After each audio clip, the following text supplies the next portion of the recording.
गाडी नसल्यामुळे आमचे बरेच प्लॅन काय कॅन्सल पे कॅन्सल. पण आज आज काहीतरी वेगळंच झालं. एका फ्रेंडकडून गाडी घेतली, पण गाडी चालवत होती दुसरीच फ्रेंड आणि गाडी होती तिसऱ्याच फ्रेंडची.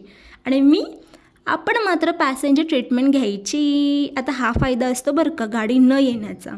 तर आम्ही निघालो होतो शिव टेम्पलला एका नवीन गोष्टीची सुरुवात करायची.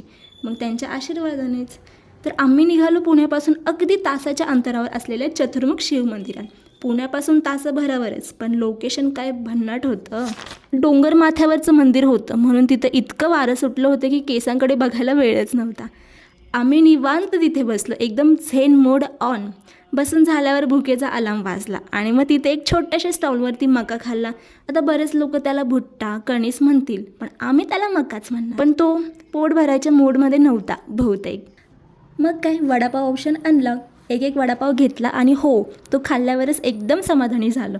आता जर सरळ घरी गेलो असतो तर आम्ही राहिलोच नसतं. म्हणून आम्ही थांबत ग्रीनरीमध्ये मस्त फोटोज व्हिडिओज घेत आम्ही निघालो घरी.